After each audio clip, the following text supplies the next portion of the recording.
لا إله إلا الله وحده لا شريك له وأشهد أن محمدا عبده ورسوله ونصلي ونسلم على هذا النبي الكريم سيد المرسلين وعلى آله وصحبه أجمعين. أما بعد، أيها المؤمنون اتقوا الله، أوصيكم وإياي بتقوى الله، فقد فاز المتقون. Muslimin dan muslimat, mudah-mudahan dirahmati Allah Subhanahu wa ta'ala. Di dalam sebuah hadis an Abi Hurairah radhiyallahu anhu qala Rasulullah sallallahu alaihi wasallam umirtu biqaryah ta'kulul qura yaqulun Yathrib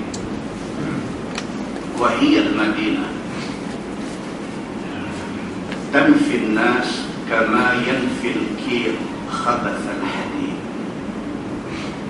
atau kama qala, hadis sahih riwayat Al-Bukhari. Daripada Abi Hurairah radhiyallahu anhu, kata dia, Nabi sallallahu alaihi wasallam bersabda, sabda Nabi, umirtu biqaryatin ta'kulul qura. Nabi kata, aku diperintahkan oleh Allah Subhanahu wa ta'ala untuk berhijrah. Hijrah ke sebuah kampung yang kampung itu memakan kampung-kampung lain. Itu kalau terjemahan secara perkataan. Umirtu biqaryah, aku diperintahkan oleh Allah untuk berhijrah ke satu qaryah. Qaryah mana kampung. Yang kampung itu Nabi kata ta'kulul qura. Yang kampung itu dia makan kampung-kampung lain. Terjemahan secara mafhum ataupun secara untuk kita faham ialah, aku diperintahkan oleh Allah Subhanahu wa ta'ala untuk berpindah ke sebuah kampung yang kampung itu dominan ke atas kampung-kampung lain. Itu terjemahan mudah faham. Maksudnya Allah Subhanahu wa ta'ala suruh Nabi berhijrah ke satu tempat yang tempat itu dia lebih dominan. Dia menjadi satu tempat yang siapa pun nak pergi ke situ. Yaquluna Yathrib. Nabi kata orang ramai panggil tempat itu Yathrib. Orang yang ada pada masa itu panggil tempat yang Nabi nak hijrah pergi ini, mereka panggil tempat itu dengan nama Yathrib. Wa hiya al-Madinah. Nabi kata dah, tempat itu bukan Yathrib, tetapi tempat itu ialah Al-Madinah. Nabi kata yang Madinah itu, Nabi kata tanfil nas kama yanfil kir khabath al-hadid. Yang kata Madinah itu adalah sebuah kota ataupun satu tempat yang dia membersihkan orang-orang jahat daripada terus duduk di dalam dia, seperti mana tukang besi membersihkan besi daripada karat besi. Hadis itu ada sahih riwayat Al-Bukhari. Muslimin dan muslimat yang dirahmati Allah sekalian, pada hadis ini dapat kita faham bahawa Nabi hijrah itu atas perintah Allah. Satu. Yang kedua, pada hadis ini dapat kita faham bahawa Madinah yang menjadi tempat hijrah Nabi sallallahu alaihi wasallam itu adalah satu tempat yang awal-awal sudah ditentukan Allah Subhanahu wa ta'ala dia akan menjadi satu tempat yang semua orang nak pergi. Daripada hadis itu dapat kita faham bahawa Nabi SAW tak pernah kita panggil Al-Madinah itu dengan nama Yathrib. Dalam sebuah hadis riwayat daripada Al-Bara radhiyallahu anhu, kata dia, qala Rasulullah sallallahu alaihi wasallam, man samma al-Madinata Yathrib falyastaghfirullah azza wa jalla, hiya Qabah, hiya Qabah, atau kama qala, hadis riwayat Imam Ahmad. Daripada Al-Bara radhiyallahu anhu, dia kata Nabi SAW bersabda, Nabi kata, man sammal Madinata Yathrib, siapa yang dipanggil Madinah dengan nama Yathrib, selepas dah Nabi ubah daripada Yathrib ke nama Al-Madinah, dia masih lagi nak panggil Madinah dengan nama Yathrib. Nabi kata, bang, siapa yang masih lagi nak panggil Al-Madinah itu dengan nama lama dia, dengan nama Yathrib, falyastaghfirillah azza wa jalla, Nabi kata hendaklah dia beristighfar, minta ampun kepada Allah Subhanahu wa ta'ala. Hiya Qabah, hiya Qabah. Nabi kata dia bukan Yathrib, tetapi dia ialah Qabah, dan dia ialah Qabah. Nabi sebut dua kali. Muslimin dan muslimat yang dirahmati Allah sekalian, pasal apa yang Nabi marah sangat orang panggil Yathrib, sehingga kan siapa yang masih lagi nak panggil Madinah dengan nama Yathrib, Nabi SAW suruh dia beristighfar, minta ampun kerana dia berdosa. Yathrib itu asal-asalnya diambil daripada sebenar nama pengasas dia. Yathrib itu nama orang, iaitu Yathrib bin Qani'ah. Itu nama pengasas, orang yang pergi buka Madinah ini. Masalahnya ialah bukan masalah dengan dia ni, bukan masalah dengan Yathrib bin Qani'ah. Dia ni tak ada masalah, dia ni keturunan Nabi Nuh alaihi salam. Masalah ialah perkataan tu, perkataan Yathrib itu makna tak elok. Perkataan Yathrib yang ambil daripada perkataan Saraba. Saraba bermakna fasad dalam bahasa Arab. Saraba makna dia kosong. Ataupun kalau diambil perkataan Yathrib itu daripada perkataan Tathrib dalam bahasa Arab. Tathrib makna dia mencerca ataupun mengeji. Ataupun Tathrib juga membawa maksud revenge, membawa maksud balas dendam. Sama ada dia membawa maksud rosak, ataupun dia membawa maksud cerca, ataupun dia membawa maksud revenge, dendam, semua tu perkataan tak elok. Perkataan yang membawa makna tak elok. Maka apabila Yathrib, apabila Madinah dipilih oleh Allah untuk dijadikan tempat Nabi hijrah, dia tidak sesuai lagi dipanggil dengan nama yang membawa makna tak elok. Maka Madinah start daripada itu dikenali dengan nama-nama yang baik-baik. Sama ada dipanggil dia Al-Madinah yang membawa makna bandar, Al-Madinah makna dia bandar, ataupun dipanggil dia Qabah, makna dia baik, ataupun dipanggil juga dia dengan nama Taibah. Ada tuan-tuan pergi hari ini ke Madinah, nama hotel dia tengok, dia panggil apa? Darlah Taibah. Darlah Taibah ambil daripada nama Madinah. Salah satu daripada nama Madinah ialah Taibah, ataupun Qabah, ataupun Al-Madinah, ataupun Darus Sunnah, ataupun banyak lagi nama-nama yang disebutkan di dalam hadis Nabi SAW. Dalam sebuah hadis lain riwayat pada Jabir bin Samurah radhiyallahu anhu, kata dia, sami'tu Rasulullah sallallahu alaihi wasallam yaqul, inna Allah ta'ala samma al-Madinata Qabah, atau kama qala, hadis sahih riwayat Imam Muslim. Daripada Jabir bin Samurah radhiyallahu anhu, Kata dia, aku dengar Nabi SAW bersabda, Nabi kata, Inna Allah Ta'ala sammal Madinah Ta'ah. Nabi SAW kata, sesungguhnya Allah Subhanahu Wa Ta'ala menamakan Al-Madinah ini dengan nama Ta'ah. Nama Madinah itu salah satunya ialah Ta'ah. Siapa bagi nama? Allah bagi nama. Siapa bagi tahu? Nabi bagi tahu. Muslimin dan muslimat yang dirahmati Allah sekalian.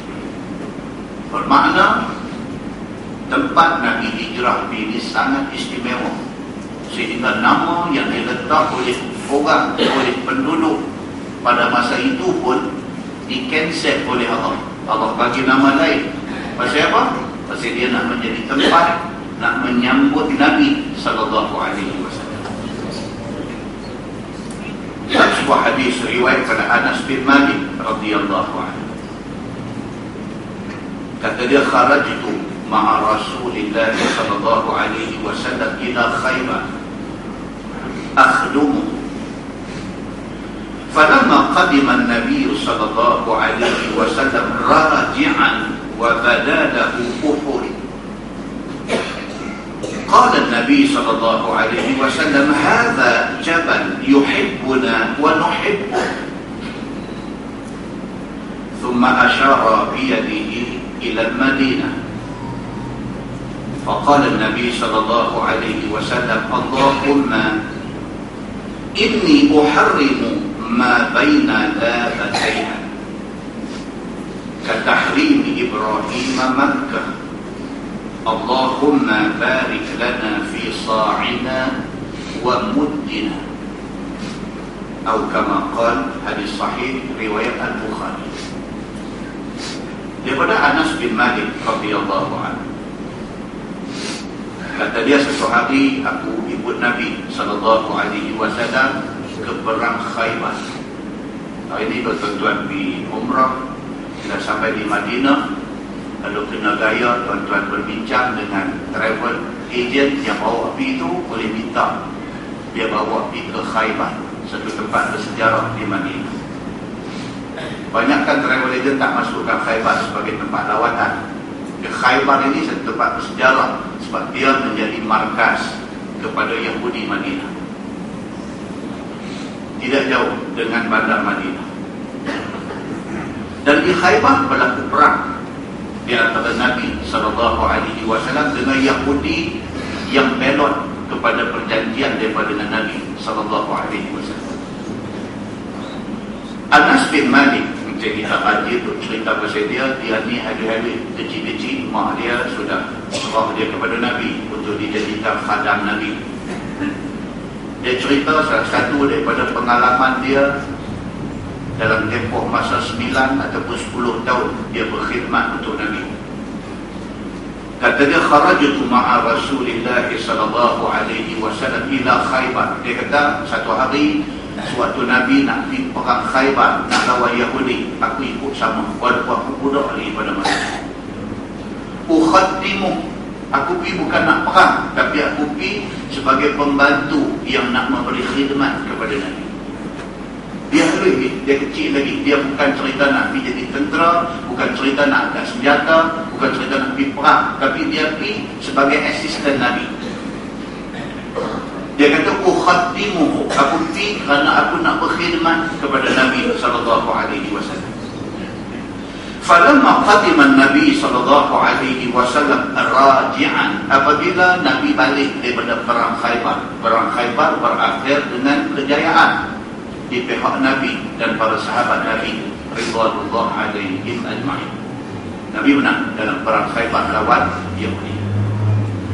Apabila balik daripada perang Khaybar itu, wa badalahu Uhud, bila sampai berdekatan dengan Uhud, badalahu maksudnya nampak. Bila balik daripada Khaybar sampai di kawasan Uhud, nampak bukit Uhud ni. Qala Nabi sallallahu alaihi wasallam, maka Nabi bila nampak aja bukit Uhud ni, Nabi bersabda, Nabi kata, hadza jabalun yuhibbuna wa nuhibbu. Nabi kata, inilah bukit yang dia sayang kita dan kita kena sayang dia.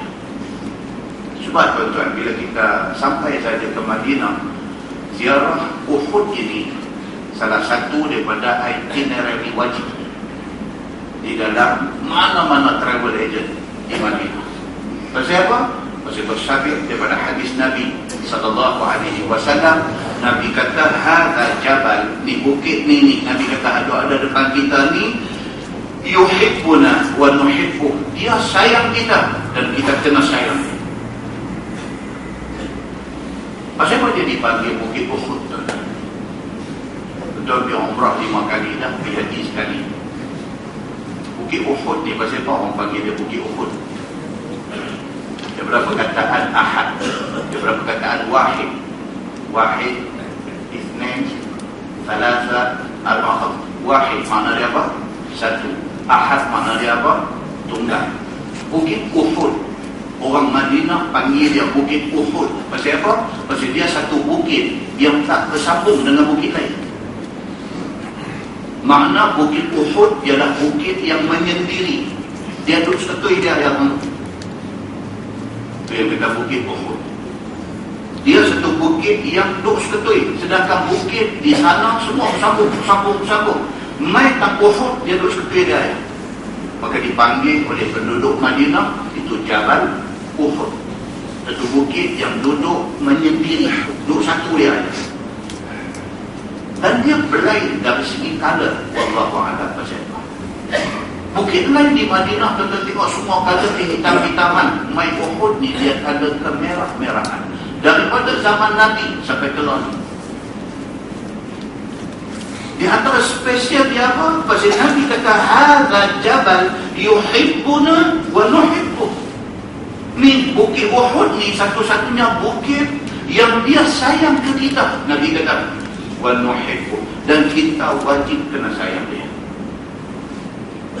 Dah macam tu je Nabi tu kepaitan nak 12 ribu balik pula. Dia bukan suruh yang tu. Dia nak abang kata Bukit Uhud itu bukit yang spesial. Dan spesial yang ini disebut oleh Nabi SAW. Lagi spesial Uhud ni apa dia? Berlaku perang di situ yang dinamakan perang Uhud, yang berakhir dengan 70 sahabat Nabi syahid di situ, termasuk bapa penakan Nabi Hamzah bin Abdul Muttalib. Bila mati saja Hamzah syahid di dalam Uhud ni, Nabi menangis ni. Allah yang tahu.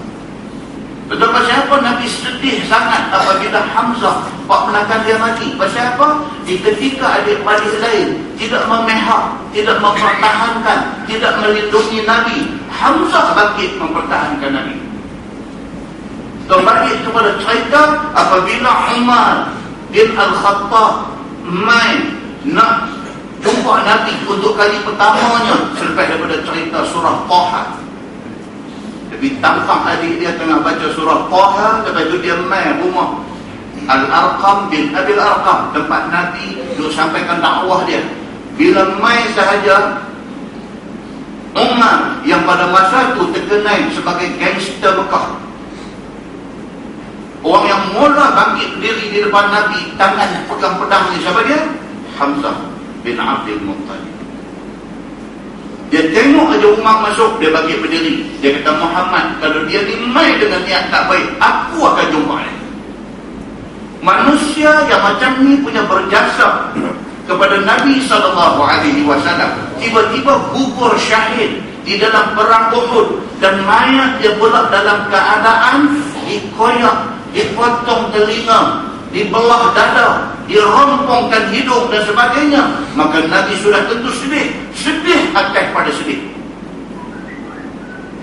Maka Nabi SAW dan cerita yang berlaku di Uhud ini sangat sentimental kepada Nabi SAW. Tak tinggi. Kalau tuan sampai di Madinah, boleh tengok Bukit Uhud ni ketinggiannya lebih kurang 1000 meter lebih sikit. Ada pihak mencatatkan ketinggian dia 1050 meter. Tinggi tu aja Bukit Uhud ni. Dan istimewa dia ni pasal apa?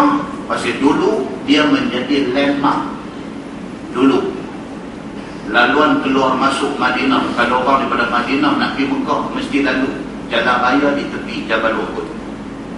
Kalau orang daripada Madinah nak pergi ke Jeddah, laluan utama dia di tepi Jabal Uhud. Sehinggalah tahun 1984 barulah Saudi buat jalan lain. Yang jalan hari ini nak pergi Mekah, nak pergi Jeddah, nak pergi mana pun tidak lalu lagi di tepi Bukit Uhud. Dulu dia menjadi landmark kepada bumi Madinah.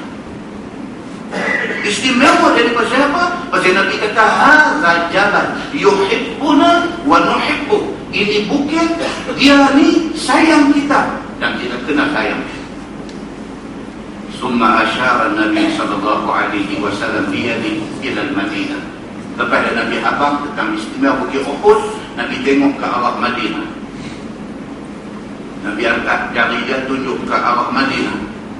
Faqala Nabi sallallahu alaihi wasallam, Allahumma inni uharrimu ma baina labatayha. Nabi kata, ya Allah, ya Tuhanku, aku mengharamkan, aku menjadikan bumi Madinah ini sebagai tanah haram. Itu maksudnya. Ya Allah, Allahumma inni uharrimu, ya Allah, ya Tuhanku, dengan ini aku menjadikan bumi Madinah itu tanah haram. Ma baina labatayha, di antara dua bukit hitam ini. Satu lagi bukit itu ada balik sana Masjid Quba, itu sempadan Madinah. Satu lagi itu ada di belakang Al-Air, itu ada di belakang Jabal Uhud. Itu kawasan menjadi boundary, dia jadi border kepada tanah haram Madinah. Di sana esok kita Masjid Quba, kita boleh sampai Masjid Quba. Belakang Masjid Quba tu ada satu bukit besar, itu bukit sempadan tanah haram Madinah. Bila kita pergi di Uhud, belakang Bukit Uhud ada satu bukit, itu sempadan tanah haram Madinah. Di antara dua ini Nabi SAW kata, aku jadikan dia tanah haram katahrimi Ibrahim Makkah. Nabi kita seperti mana Nabi Ibrahim alaihissalam menjadikan Makkah tanah haram, maka aku minta kepadamu ya Allah, jadikanlah Madinah di antara dua bukit ini sebagai kawasan tanah haram. Allahumma barik lana fi sa'ina wa muddina. Nabi kata, ya Allah, ya Tuhanku, aku minta kepadamu, berkatilah setiap timbangan, cupak dan dangkang penduduk Madinah. Nabi minta kepada Allah, ya Allah, jadikanlah orang yang duk berniaga di dalam bumi Madinah ini, setiap sa', setiap mud, setiap cupak, setiap gantang yang dipada buat berniaga ni diberkati olehmu ya Allah. Nabi minta.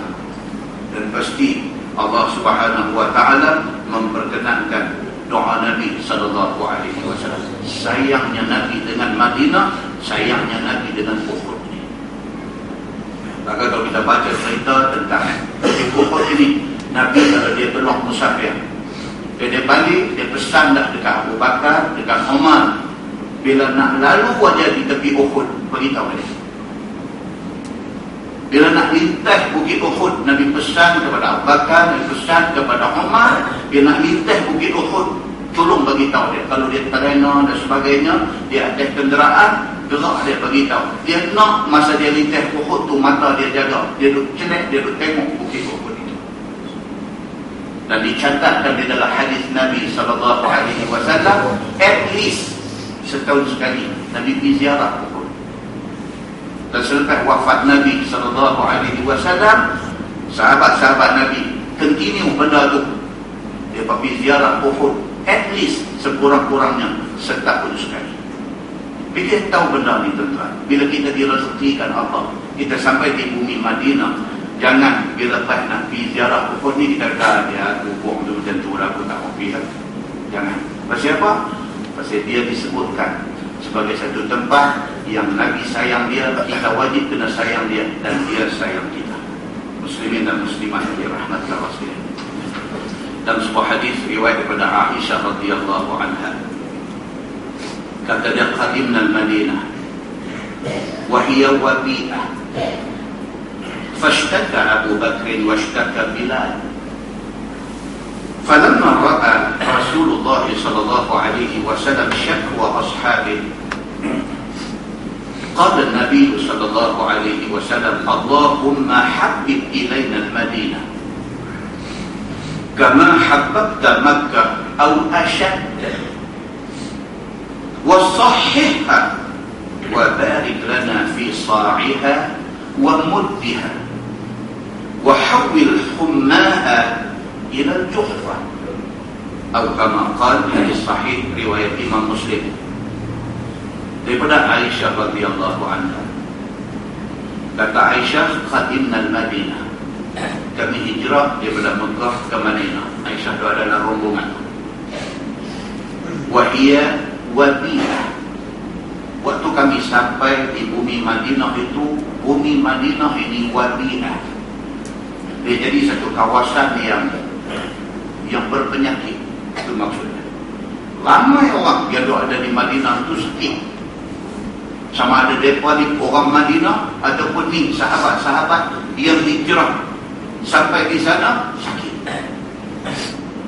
Fashtaka Abu Bakr wa ashtaka Bilal. Di antara yang sakit ialah Abu Bakar radhiyallahu anhu dan juga Bilal bin Rabah radhiyallahu anhu. Ini orang kanan Nabi, orang kuat Nabi. Dua-dua ni pun bila sampai saja di Madinah jatuh sakit. Falamma ra'a Rasulullah sallallahu alaihi wasallam syakwa ashabi, maka apabila Nabi sallallahu alaihi wasallam tengok sahabat-sahabat dia bakal tumbang, bakal jatuh, bakal sakit semua. Qala Nabi sallallahu alaihi wasallam, Nabi bersabda, Nabi kata, Allahumma habbib ilaina al-Madinah. Nabi minta doa kepada Allah, ya Allah, ya Tuhanku, jadikanlah kami ini sayang kepada Madinah. Nabi takut apabila ramai orang sakit, orang jadi tak suka Madinah. Nabi takut benar. Sedangkan Madinah, macam yang kita baca dalam hadis awal-awal tadi, satu tempat yang Allah pilih dalam banyak-banyak tempat. Allah pilih Madinah untuk Nabi hijrah pergi. Nama asal dia Yasrib, Allah ubah, Allah bagi nama Taba. Dia satu tempat yang mendapat perhatian khusus daripada Allah Subhanahu wa ta'ala. Tiba-tiba benda tu jadi bila sahabat-sahabat sampai di sana pakat tu jatuh seorang jatuh sakit. Nabi takut timbul dalam hati sahabat ni tak suka Madinah. Maka Nabi SAW doa, Allahumma habib ilaina al-Madinah. Ya Allah, minta tolong jadikanlah hati kami ini sayang dengan Madinah kama habbabta Makkah au asyad. Nabi kata, macam mana yang engkau jadikan hati kami sayang dengan Mekah. Sahabat-sahabat Nabi tumpah darah, beranak, membesar di Mekah. Tiba-tiba mereka suruh hijrah, nak tinggal Mekah tu dengan hati yang berat. Tapi oleh kerana perintah Allah suruh hijrah, mereka hijrah. Macam mana sayangnya mereka dekat Mekah, Nabi minta supaya Allah jadikan mereka sayang kepada Madinah ni, bahkan au asyad, ataupun kalau boleh Nabi kata jadikanlah hati-hati kami ni lebih sayang Madinah daripada Mekah. Itu dia. Tapi dekat tu kita baca, kita tahu dah macam mana Madinah ini di hati Nabi sallallahu alaihi wasallam. Bila kita sampai di sana, esok kita kena ingat benda ni. Kena ingat ni, bumi Madinah ni satu bumi yang Allah suka, yang Nabi sangat suka. Nak masuk tu, dia nampak kubah hijau, dia nampak menara tu, air mata 50. Pasal apa? Pasal kita direzekikan Allah untuk sampai di bumi betul ni. Maka disebut dalam hadis ni, Nabi kata, ya Allah, jadikanlah hati kami cinta kepada Madinah. Macam mana engkau jadikan kami cinta kepada Mekah? Kalau boleh, asyad, lebih pada kami cinta Mekah. Begitu. Wasahihha, dan Nabi minta, ya Allah, ya Tuhanku, jadikanlah bumi Madinah ini bumi yang sehat orang yang duduk di dalamnya. Doa lagi, ya Allah, jadikanlah bumi Madinah ni siapa duduk dalam dia, sehatkan dia.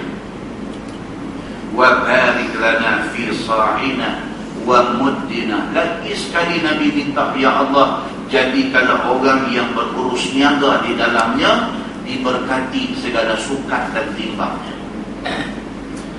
Wa hawwil hummaha ila al-juhfah, yani Nabi disebut. Nabi kata, ya Allah, pindahkan segala penyakit yang ada di Madinah ini ke Juhfah. Al-Juhfah di satu tempat di Saudi yang pada ketika Nabi berdoa itu menjadi tempat tinggal orang-orang Yahudi.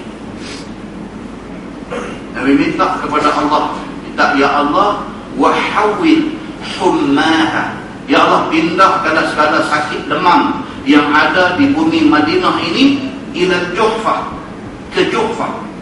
Dan kita belajar bab haji, bab umrah, di antara miqat makannya, di antara sempadan tempat untuk orang yang nak berniat ihram ialah Juhfah.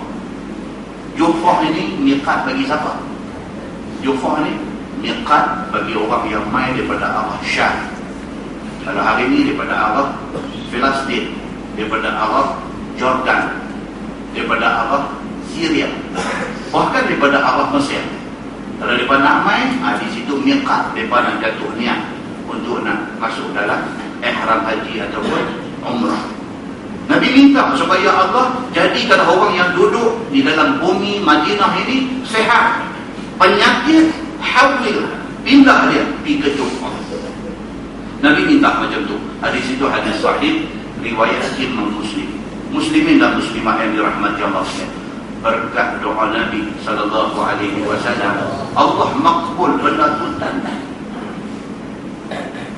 Kata Imam An-Nawawi, kalau kita baca syarah hadis di dalam sahih, di dalam syarah sahih Muslim, Imam Nawawi kata apa?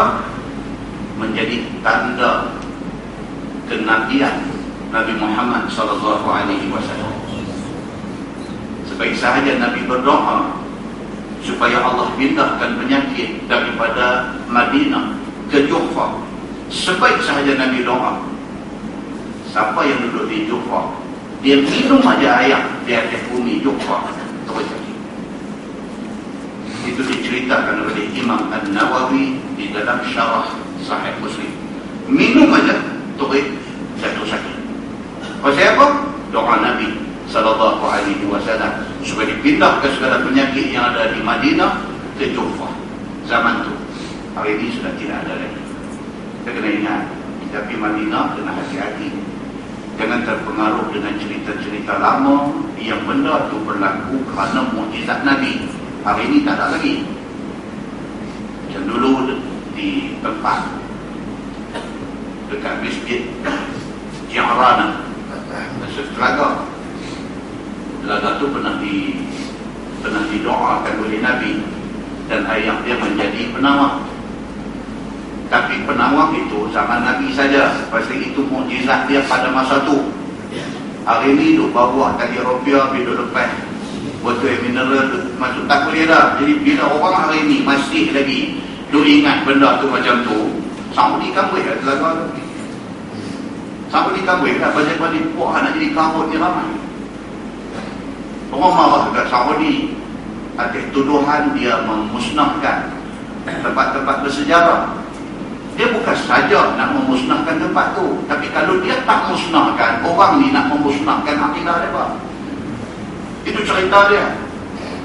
Kalau Saudi tak pergi nak pergi kambui telaga tu, telaga ni dan sebagainya, puak ada buat kabut ni banyak. Yang di Mekah duduk tawaf, duduk cum iliang, duduk jilat di kampung ni pun satu. Tapi taklah sampai dia nak kata orang buang kan. Tapi ni, buat ni ya Allah, buat. Muslimin dan muslimat yang dirahmati Allah sekalian. Berkat doa Nabi ni, apabila Nabi minta supaya disehatkan orang yang duduk di Madinah, wahawilha, pindah ni, wahawil hummaha, segala penyakit sakit demam ada ni pindah di ke Juhfah. Serta-merta Juhfah sudah kena benda. Sebuah hadis lain riwayat Bukhari, dia kata an Abdullah radhiyallahu anhu fi ru'ya Nabi sallallahu alaihi wasallam fil Madinah.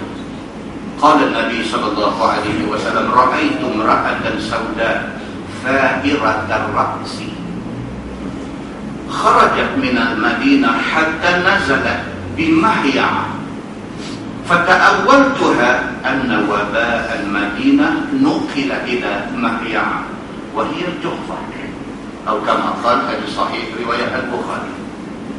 Abdullah bin Umar bin Al-Khattab radhiyallahu anhu, anak Sayyidina Umar, dia kata apa? Nabi SAW selepas Nabi berdoa tu, Allah datangkan mimpi kepada Nabi. Lepas daripada Nabi minta doa supaya dijadikan Madinah ni bumi sehat, penyakit pindah ke Juhfah. Lepas daripada Nabi doa tu, Nabi bermimpi. Dalam hadisnya Nabi kata apa? Ra'aitum ra'atan sauda fa'iratar ra'si. Nabi kata dalam mimpi aku diperlihatkan satu perempuan hitam, imra'atan sauda, satu perempuan hitam, fa'iratar ra'si, dengan rambut mengerbang serbu. Fa'irah lima, rambut kunyai.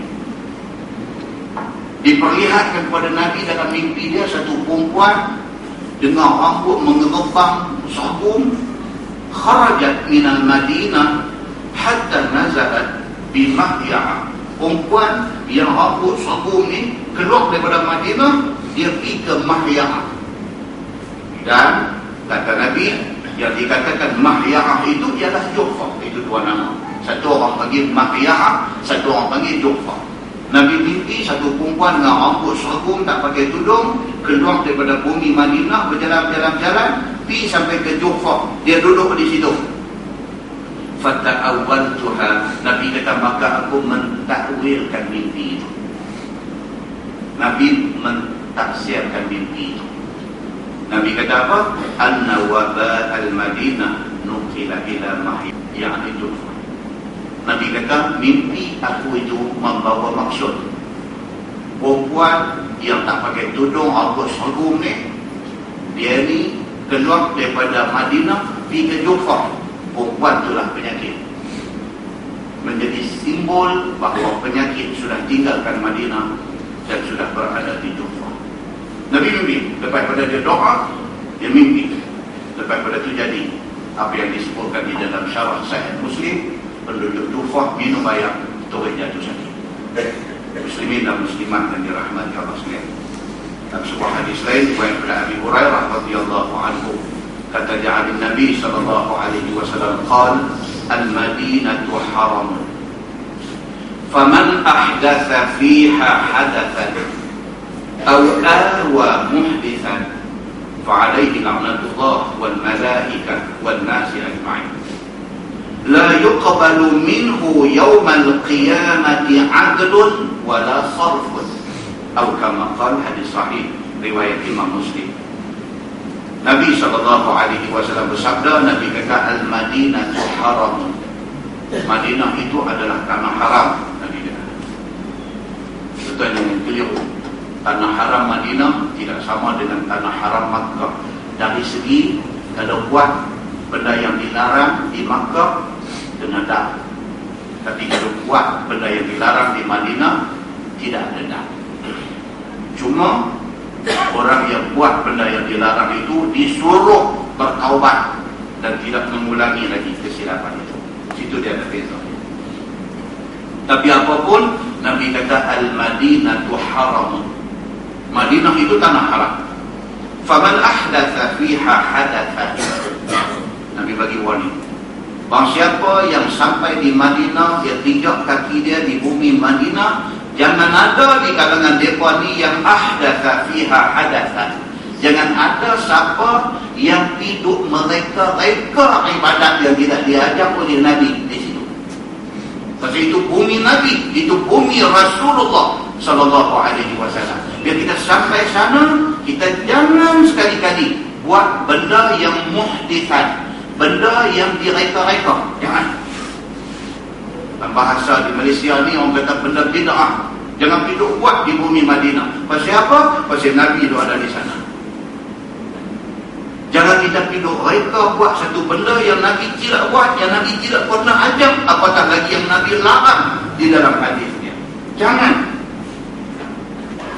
Nabi kata faman ahdatha fiha hadathan, bang siapa yang pergi di bumi Madinah hidup mereka buat benda yang Nabi tak buat, au awa muhdithan, ataupun dia tak buat, dia pergi tolong orang buat. Dia tak buat, tapi orang tu buat benda bid'ah kawal ni, dia pergi tolong. Jangan, Nabi kata fa'alaihi la'natullah wal malaikah wal nasi ajma'in. Siapa yang buat benda yang Nabi tak buat, yang dia mereka hal ibadat di bumi Madinah, maka ke atasnya layak kena laknat Allah, laknat malaikat, dan laknat manusia seluruhnya. La yuqbalu minhu yawmal qiyamati adlun wala sarfun. Nabi kata, dan di hari akhirat esok dia akan kena azab, dan tak ada satu benda yang boleh tebus dia, lepas dia daripada azab itu. Maksudnya berat tak berat, tuan-tuan? Berat. Jangan hidup mereka benda boleh dia buat di bumi Madinah. Jangan. Itu kena selalu kena ambil. Kadang-kadang Nabi jadi mereka ni mutawid bawa kita tu, dia yang mati. Bukan kita yang pilih, kita ni tak tahu apa. Kita ni bila pergi, kepala kita ingat itu ya, mutawid ni betul. Dia yang mati. Dia dulu ajak kita buat tahlil dan sebagainya di Madinah. Tak apa ada tahlil tu, bacaan Quran, zikir dan sebagainya, walaupun tidak dibentuk oleh Nabi sebegitu rupa. Doa apa pula? Dia kata, tuan-tuan dan perempuan, ibu-ibu, bapa-bapa, jaga-jaga kita jangan sekali-kali sampai tidak ada yasinan, tidak ada tahlilan. Kerana malam Jumaat ya, ibu-ibu, bapa-bapa, malam Jumaat itu arwahnya kembali ke rumah. Arwahnya kembali ke rumah, dikesuknya pintu rumah, ditanya anak cucunya, mana yasinannya, mana tahlilannya. Kita dengar ni boy. Aku jangan. Sedangkan itu bumi Madinah. Sedangkan itu tidak pernah diajar oleh Nabi sallallahu alaihi wasallam. Ini hadis apa yang kena bacanya apa dia? Nabi kata, man ahdatha fiha hadathan aw awa muhdithan fa alaihi la'natullah wal malaikatu wan nasi ajma'in. Siapa yang dibuat benda macam ni, dia buat benda yang Nabi tidak buat, hidup mereka buat ibadat yang tidak pernah ditunjuk oleh Nabi, maka layak kepada dia laknat Allah, laknat malaikat dan laknat manusia seluruhnya. Dan di hari akhirat esok tidak akan diterima daripadanya sebarang tebusan untuk nak lepas dia daripada azab Allah Subhanahu wa taala. Itu Nabi ingat kepada siapa-siapa yang direzekikan Allah untuk sampai ke sana. Mudah-mudahan mukadimah yang panjang dan lebar itu memberi manfaat kepada kita, insya-Allah. Kita guna tafsir Nurul Ihsan Jilid 2. Tafsir Nurul Ihsan Jilid 2 muka surat 304. Muka surat 304 kita masih lagi di dalam tafsir surah An-Nahl. A'udzubillahi minasyaitonirrajim. Ayat 38 surah An-Nahl. A'udzubillahi minasyaitonirrajim. Wa aqsamu billahi jahda aymanihim la yab'atsu Allahu man yamut.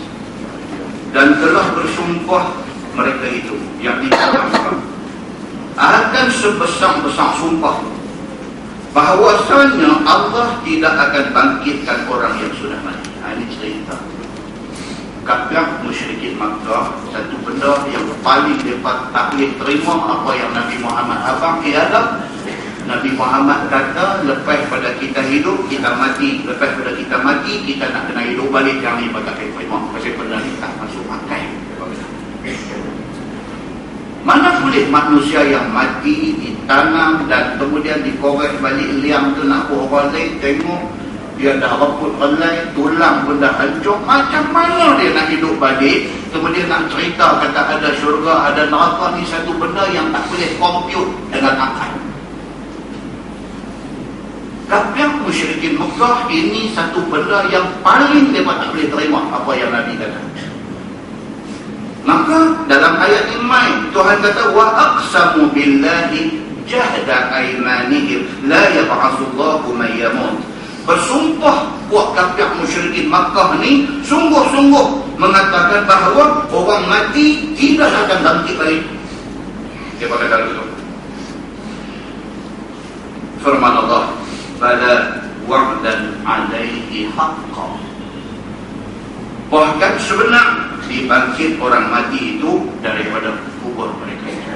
Tuhan jawab balik dengan ayat yang ringkas tetapi tegas. 10 orang kata mau percaya, 100 orang kata mau percaya, 1000 orang kata mau percaya, seluruh penduduk Mekah kata mau percaya. Tuhan kata guna abang dekat hamba, bala wa'dan 'alaihi haqqan.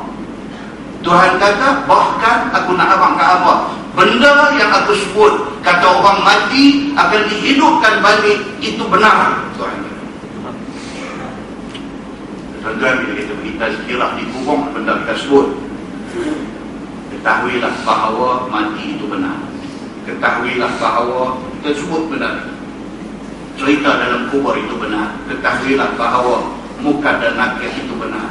Ketahuilah bahawa pasal apa? Pasal kita nak faham masuk dalam hati orang. Ini perkara sam'iyat. Sam'iyat maksudnya perkara yang telinga boleh dengar tapi tak boleh tunjuk bukti dalam bentuk visual. Kalau orang tanya, "Ustaz lah, saya nak minta Ustaz tolong, saya minta Ustaz tolong bagi satu bukti bagi saya boleh percaya penuh." Kata ada muka dan nakir, tu tanya orang dalam kubur. Tuan-tuan nak baca? Tuan-tuan nak petik satu handphone selit, pergi dengan mayat tu, lepas tu duduk dengar di atas ni, dengar malaikat main man rabbuka, siapa Tuhan man nabiyo, siapa nabi boleh ke dengar? Tak boleh.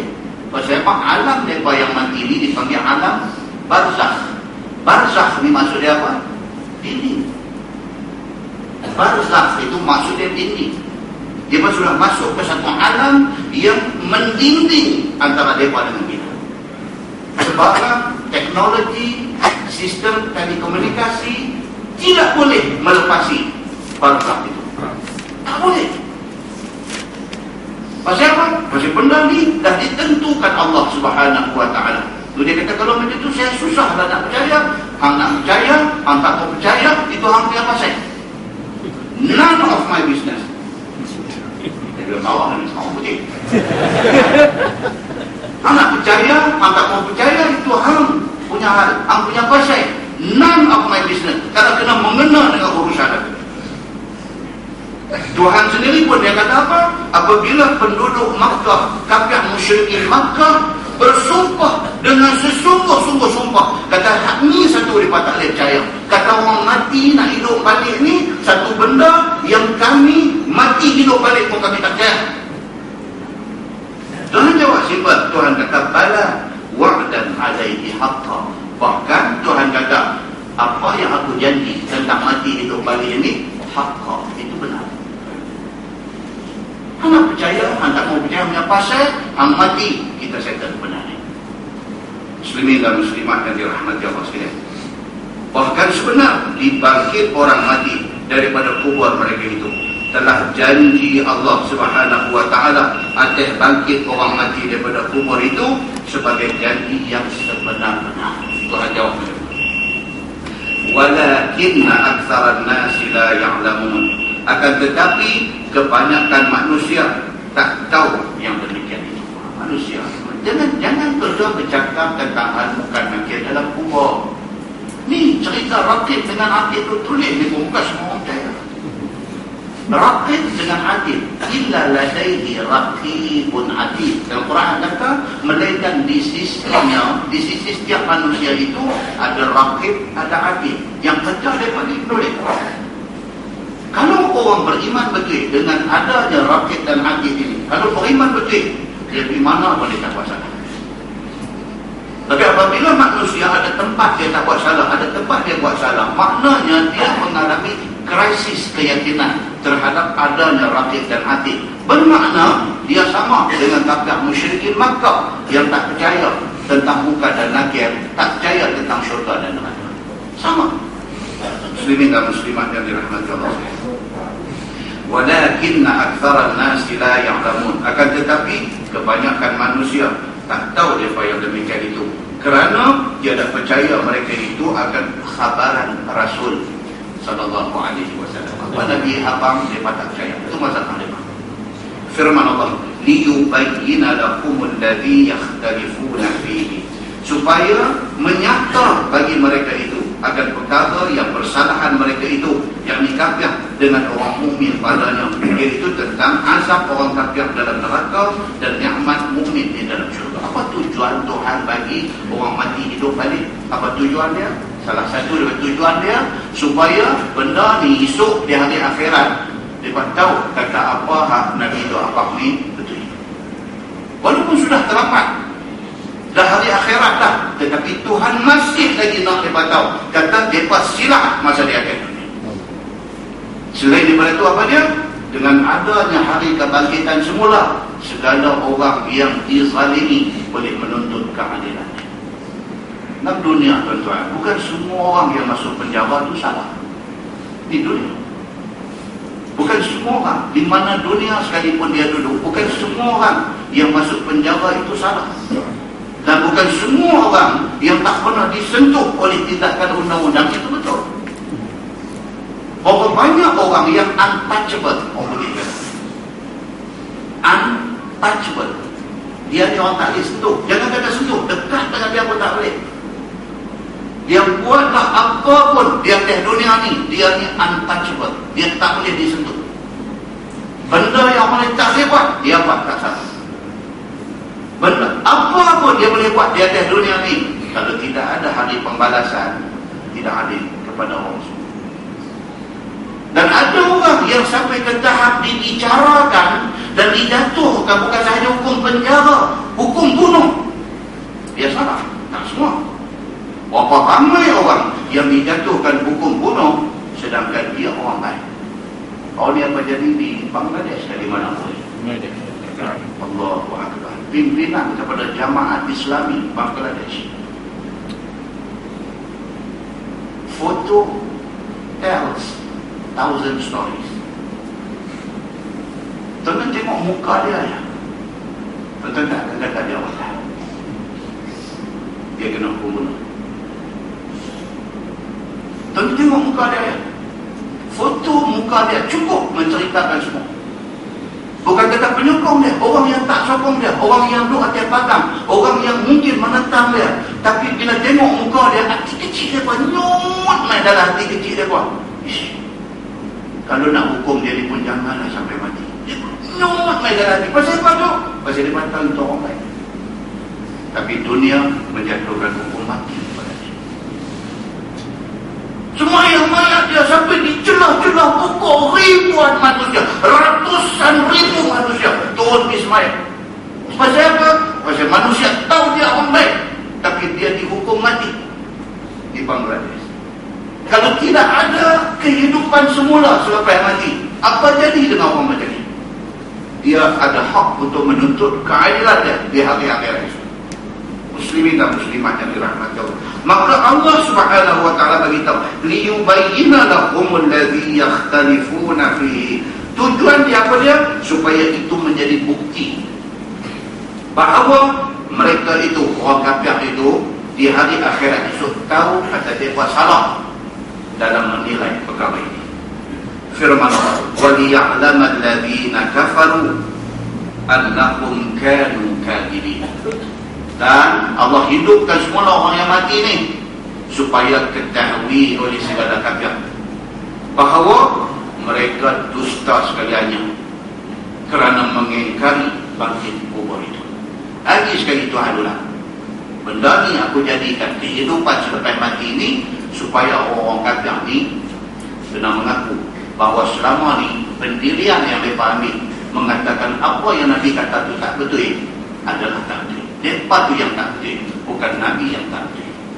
Muslimin dan muslimat yang dirahmati Allah sekalian, kita ingat bagi hadis yang kita pernah baca dulu, bagaimana Nabi SAW bila selesai perang Badar,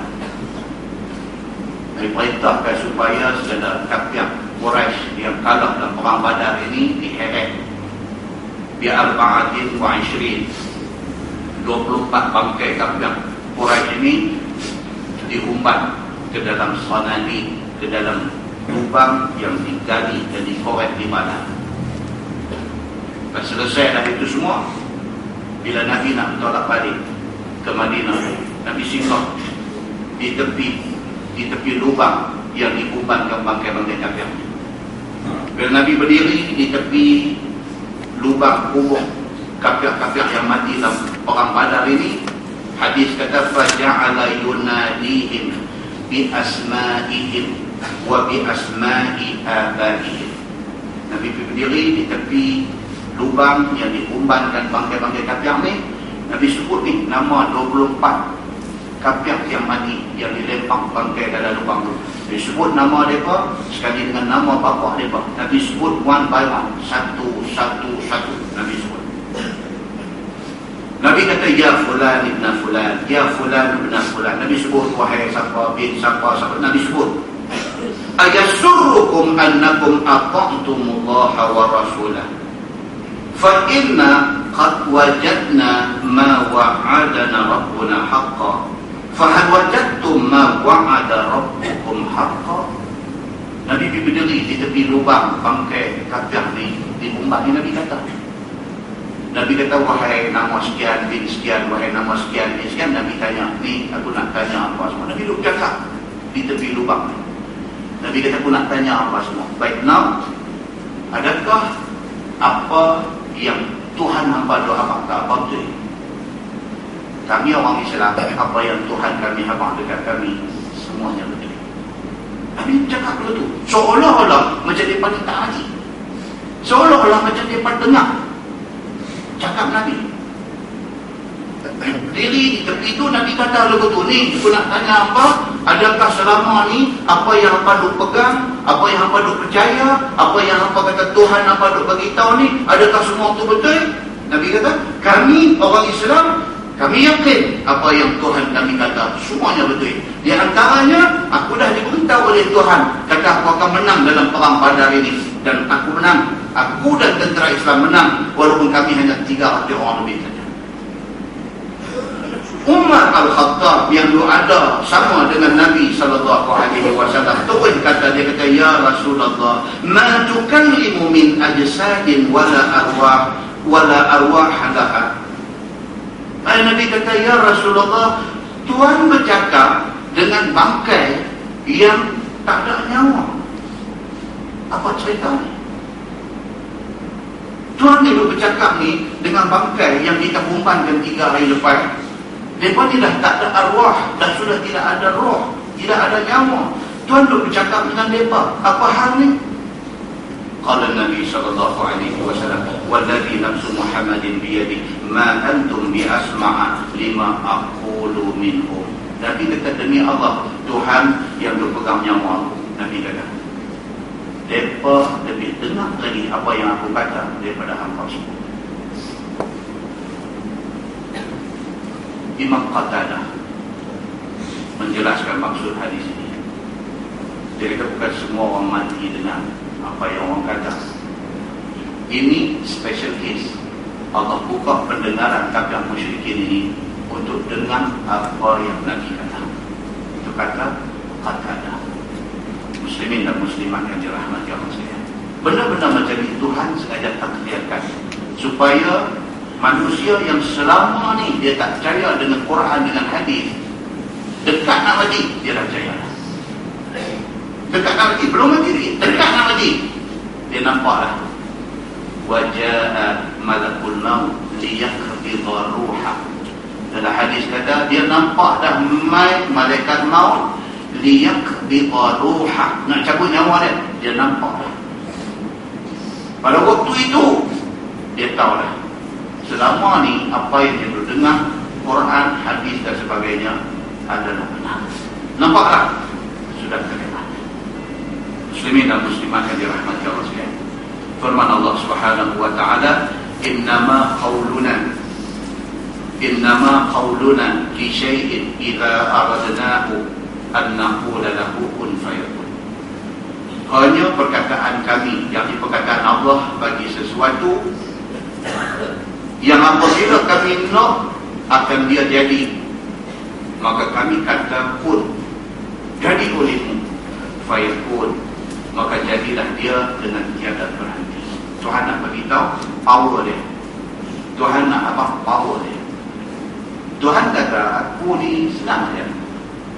Apa yang aku nak supaya jadi?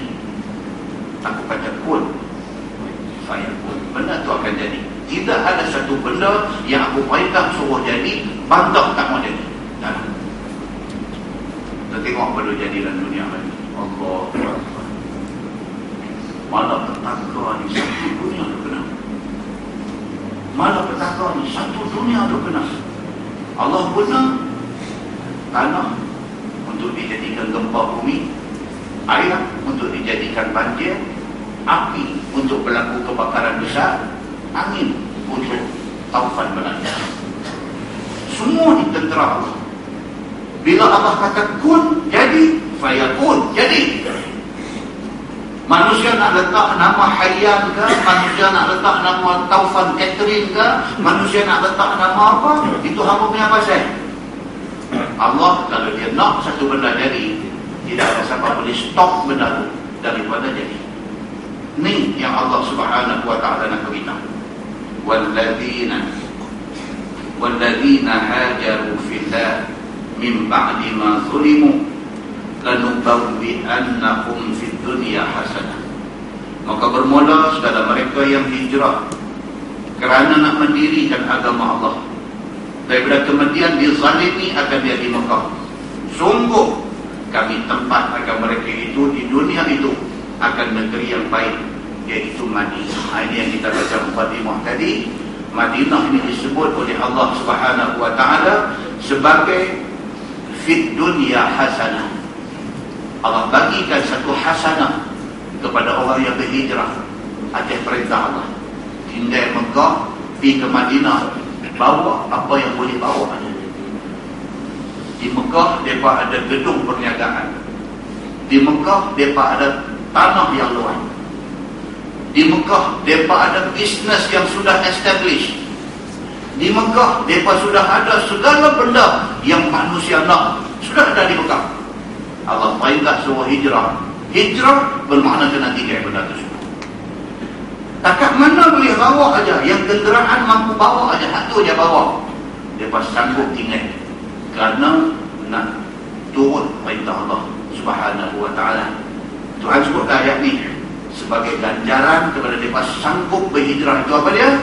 Aku bagi dekat mereka satu negeri, iaitu Al-Madinah.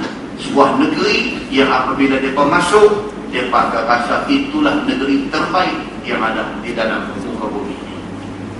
Osman bin Affan, bila sampai saja di Madinah, Osman bin Affan, orang-orang yang ada di Madinah ni, geng-geng Ansar, sahabat-sahabat Nabi Ansar ni, dah dipesan oleh Nabi. Apabila mai sahaja sahabat-sahabat aku daripada kalangan Muhajirin yang berhijrah ke Mekah mai ke sini, apa tolonglah kakak mana apa boleh tolong. Dan orang Ansar yang terdiri pada Aus dan Khazraj ni tak ada cakap banyak, mai bagi apa yang mereka boleh bagi, duit ringgit, peluang perniagaan, apa mereka bagi untuk nak membantu sahabat-sahabat Muhajirin yang main. Osman bin Affan, dia di Mekah kaya raya, dia tinggal semua, dia main tangan kosong. Sampai di Madinah, orang Ansar berjumpa dia. Dia tanya dia, ya Osman, nak ambil apa yang mau? Dia apa boleh nak? Dia cuma kata dekat dia, tunjuk dekat aku di mana pasar tempat niaga di sini. Dia tunjuk di situ. Dia pergi di situ, skill menjaga yang ada dekat dia, dia guna. Tiba-tiba dalam masa yang singkat, Osman kembali menjadi orang kaya di Madinah. Jangan bagi duit dekat dia, jangan bagi ni segala macam dekat dia. Tunjuk dekat dia di mana tempat yang dia boleh buat menjaga. Tiba-tiba dia menjadi kaya raya di Madinah, hasil daripada perniagaan berkah yang dia buat di Madinah. Apa jadi tuan-tuan? Di antara sumbangan besar dia, hari ini kalau kita pergi Masjid Nabawi sembahyang, kita perlu ingat satu, expansion, pembesaran masjid pada zaman Nabi SAW. Di antara dana yang digunakan semasa nak membesarkan masjid di zaman Nabi SAW adalah daripada duit poket Osman bin Affan. Bila dia orang kepung rumah dia nak bunuh dia kan, dia bagi berdiri di tingkap rumah dia. Dia tanya pemberontak yang main nak bunuh dia. Dia kata, apa salah aku? Yang apa main kepung rumah aku nak bunuh aku ni, apa salah aku? Hampa ingat tak dia kata dia? Madinah dulu, telaga apa pun yang ada di Madinah yang menjadi sumber minuman kepada penduduk Madinah ni, air semua asin. Kecuali Bi'ru Rumah, kecuali telaga rumah nama dia.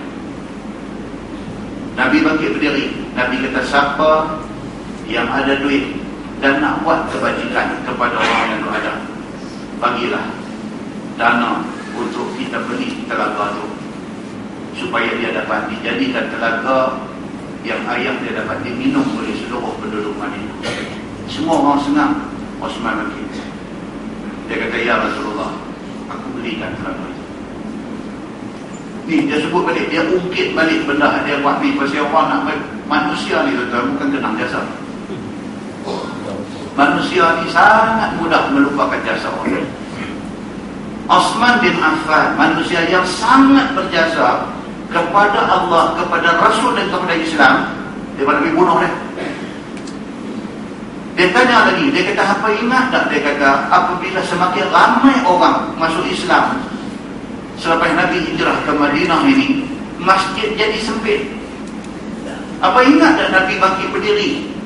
Nabi kata, siapa daripada kalangan atau ada ni yang ada lebihan duit, bagilah untuk kita beli tanah sebelah untuk dibesarkan masjid ni. Semua orang senang, tak respon. Osman bagi. Osman kata, ya Rasulullah, aku belikan tanah itu untuk masjid. Macam ni punya berjasa, dia bagi kepung dia nak bunuh. Muslimin dan muslimat yang dirahmati Allah.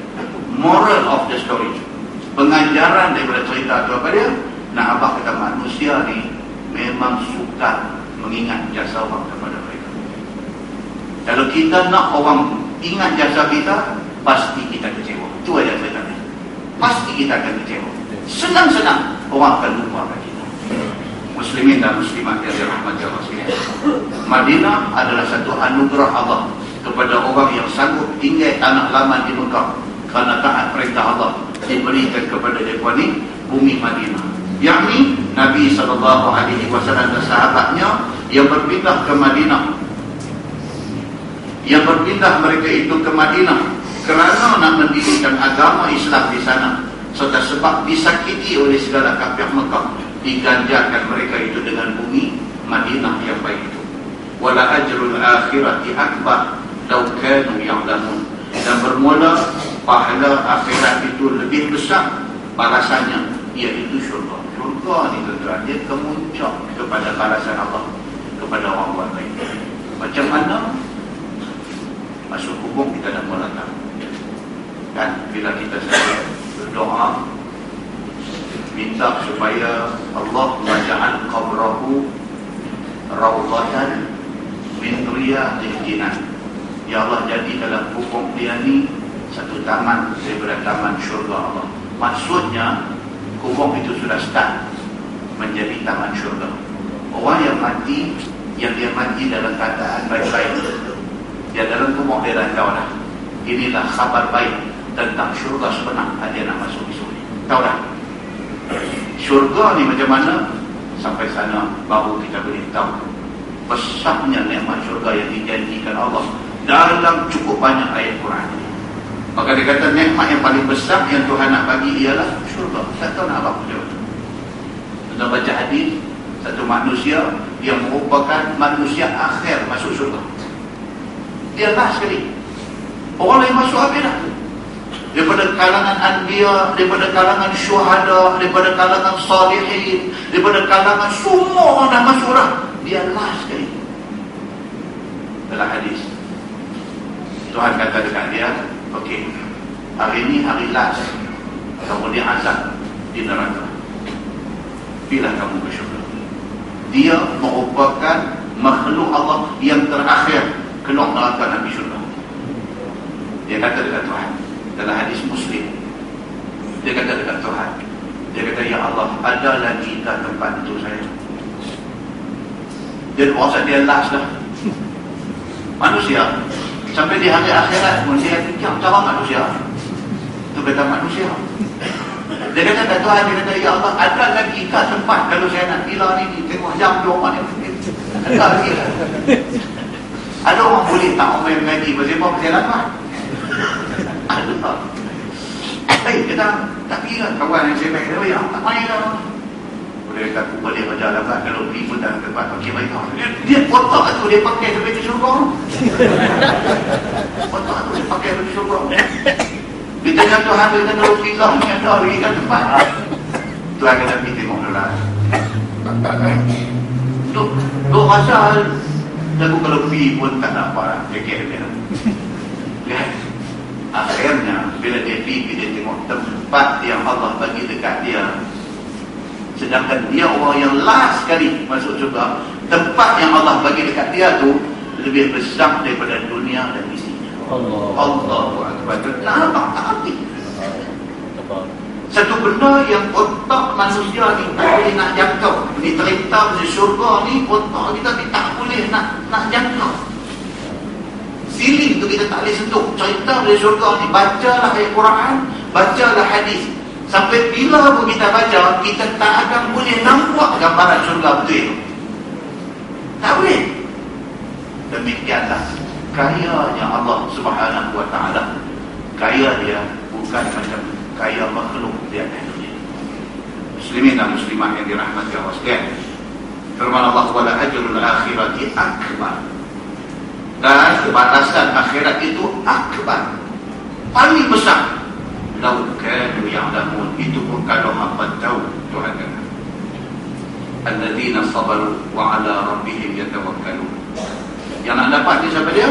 Segala mereka yang sabar dan akan Tuhan mereka itu mereka bertawakal. Sabar.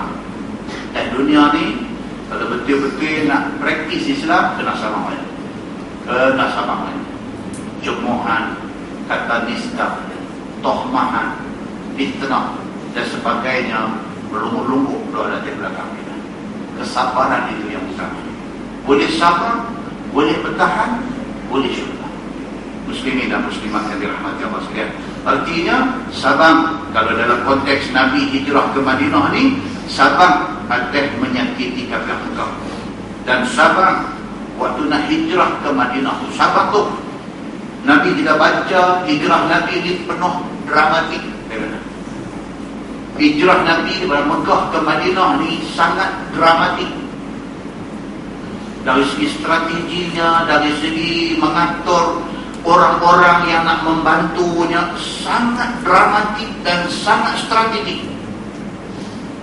Nak ganti orang, nak keluar bila, nak mengatur siapa untuk bawa makanan ke Gua Tur, nak suruh siapa pula bawa kambing, nak menghilangkan jejak kaki orang yang duk hantar makanan dengan duk sampai maklumat tentang perkembangan Makkah, dan kafir musyrikin yang duk cari Nabi tu dah detail sampai ke tahap yang detail tu. Nabi tahu bila dia ni main anak Sayyidina Abu Bakar As-Siddiq pergi bawa makanan, bawa apa tu, balik jejak kaki tu, panggil pula satu orang belah kambing, bagi kambing di lantang kawasan tu, bagi hilang tapak kaki orang jalan. Sampai begitu sekali perancangan dibuat oleh Nabi SAW.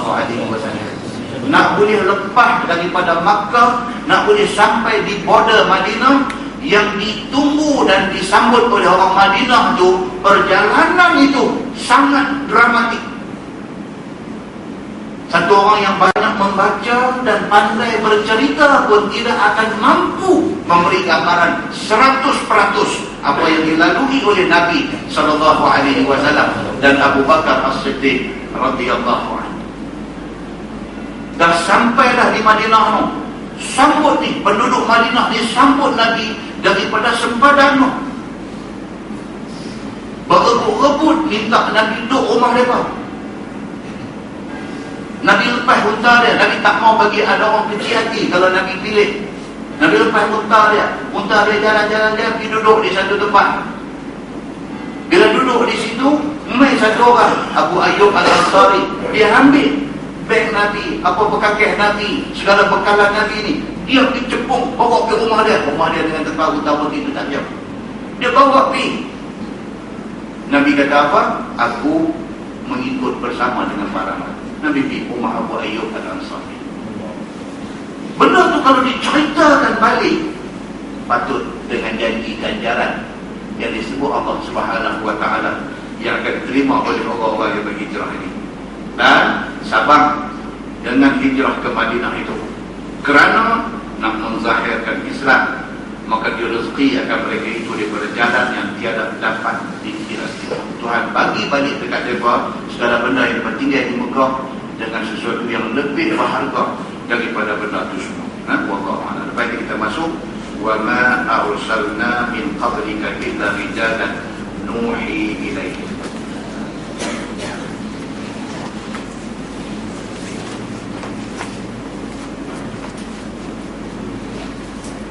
Lepas ini dia akan masuk pula cerita buat kafir musyrikin Makkah ini. Dia buat cerita lain pula. Tadi dia kata dia tak percaya pasal orang mati boleh hidup balik. Dia main pula, dia kata awak hari ni yang kata duk cari excuse, duk cari alasan untuk tak mau ikut Nabi. Ayat yang akan datang ni pula dia pergi guna alasan, kata awak yang Tuhan ni dilantik Muhammad bagi jadi Nabi. Malaikat tu ada, awak tak suruh malaikat jadi Nabi, kita tak ada pada Nabi. Oh, boleh nyaki hati tu. Jawab ni ayat yang akan datang ni, wa ma arsalna min qablika illa rijalan nuhi ilaihim. Dan tidaklah kami utuskan, bukan zaman Muhammad saja, bahkan zaman Nabi-Nabi sebelum Muhammad lagi, tidaklah kami utuskan sebagai Nabi melainkan rijalan nuhi, melainkan Nabi itu orang lelaki-lelaki yang menerima wahyu. Pasal apa? Pasal orang kafir dia buat tak terima. Dia buat kami bukan masalah ajaran ni, dia buat alasan untuk tak terima. Kami bukan masalah dengan ajaran Islam ni, kami masalah dengan Muhammad. Tak pasal apa yang Tuhan bila dia. Sedangkan malaikat tu ada. Awak tak suruh malaikat jadi Nabi, dia cakap dia betul pula. Pening. Lepas tu dia main ayat yang akan datang tu ayat popular. Dia kata fasalu ahlal dzikri in kuntum la ta'lamun. Apa ditanya orang yang reti kalau apa tak reti. Dalam masyarakat Arab Quraisy di Makkah, mereka percaya kepada rahib Yahudi dan Nasrani. Walaupun mereka sembah berhala, tapi orang alim Taurat dan alim Injil mereka respect. Di antaranya kata dia Waraqah bin Nawfal, dia alim agama Samawi. Orang macam Waraqah dia boleh percaya. Dia boleh duduk tanya dia minta nasihat dia walaupun dia pas semua berhala. Maka tu pun ayat Tuhan kata fasalu ahlal dzikri in kuntum la ta'lamun. Kalau dah apa percaya kepada orang alim Yahudi, apa percaya kepada orang alim Nasrani, dalam kit Nabi Muhammad ni manusia yang dilantik menjadi Nabi, hamba kata awak lantik manusia, awak tak bagi malaikat. Cuba hamba pergi tanya orang-orang yang alim kitab Taurat, orang yang alim kitab Injil ni, apa pergi tanya mereka, Nabi-Nabi sebelum Muhammad ni malaikat ke manusia? Pergi tanya. Oleh kerana hamba percaya kepada alim Yahudi, kepada alim Nasrani, apa pergi tanya mereka ni? Isa dulu malaikat ke? Musa dulu malaikat dah. Nabi-nabi dulu malaikat dah. Kita tanya, fasalu ahlal dzikri in kuntum la ta'lamun. Itu ayat popular yang ramai ustaz bila ceramah tu sebut ayat tu. Ayat tu banyak berkaitan dengan kisah ini. Muslimin dan muslimat yang dirahmati Allah sekalian. Kemudian yang akan datang lagi, dia akan main lagi kisah tentang kuasa Allah Subhanahu wa ta'ala. Dan selepas dia cerita tentang kekuasaan Allah Subhanahu wa ta'ala, dia tanya manusia, macam tu punya kuasa Allah, apa tak rasa turunkan Tuhan tadi? Dia akan tengok apakah kuasa Allah yang disebutkan. Dia tahu dengan tasbih suara dan suara.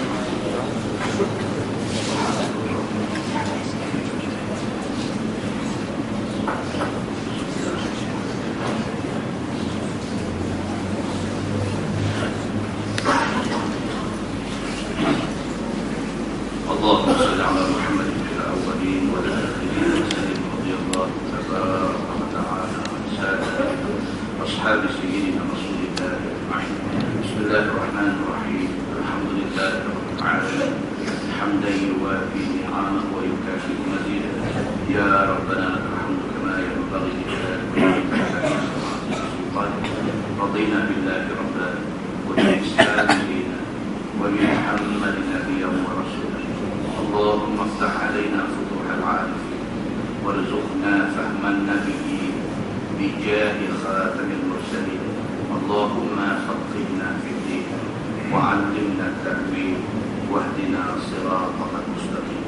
اللهم أرنا الحق حقا وارزقنا اتباعه وأرنا الباطل باطلا وارزقنا اجتنابه. اللهم اجعل جمعنا جمعا مرحوما وتفرقنا من بعده تفرقا معصوما. وصلى الله على محمد وعلى آله وصحبه وسلم. الحمد لله.